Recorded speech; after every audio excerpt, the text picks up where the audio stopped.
you for having me.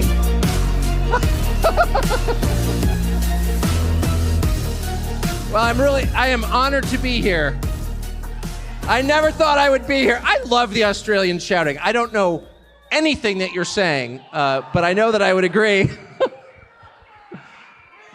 Well, thank you. This is my last night in Australia. I've been here 2.5 weeks. This is my 7th city, and I'm just absolutely in love with your country, and I mean that. And I will be back. I've spent my whole life thinking about coming here. I'm 55, so that's like 50 years. And I grew up in a country that just idolized Australia. We just loved it. Everything about it. I grew up in a surf community. We thought you were surfers, all of whom were named Shane, I think, at the time. We thought they were the coolest. We thought all of your women were like Elle Macpherson. Like every woman in Australia looks like Elle Macpherson. And that everybody in Australia is attacked by some sort of deadly animal every day of the week and thinks nothing of it. And that's all kind of true, I've decided.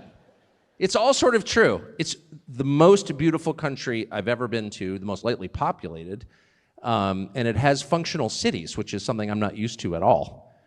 You know, where I live, it's incredibly beautiful, but you have to escape the cities. Here you go to the cities and they're great. You're like, I could live here if I could afford it, which I can't. I love your profanity, not all of which I understand, but it's used liberally. Words we don't have, I'm not going to repeat them. I repeated them the other night to people. They're like, oh, that's a bad word. I was like, we don't even have that word. I have no idea what it means. It's like swearing in Mandarin. It doesn't offend me, you know? And I think above all, like, if I'm being honest, this is a little syrupy, but I'm leaving tomorrow, so I'll just be honest. But I love how much you love animals. I just love that. And it's a very Anglo quality. It's part of the culture that we share, you know, all derived from the UK. But I've never seen it at this scale. And before I came here, I mean, I had heard a million accounts of many people who would come here who would say, you know, that old cliche about how every animal in Australia is looking to kill you. That's all true. And the Australians aren't bothered by it. That turns out to be true also. But it's deeper than that. I thought it was just bravery and sort of devil-may-care nonchalance, which is clearly true, but it's also like such a profound love of animals. The other night, 2 nights ago, we were having dinner and people were telling me about your magpies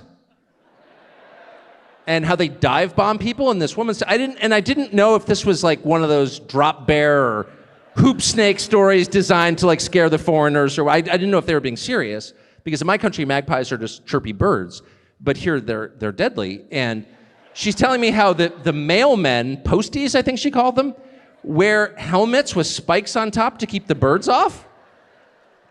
And I'm like, that's not real. Oh, it's totally real. And then she shows me videos of it. I'm like shocked by the whole thing. And then she goes, no, they're highly intelligent. I was like, yeah, you should shoot them. And then you just kill like the first year's worth, and all the other magpies will get together and be like, let's leave the mailman alone, you know, because they're smart.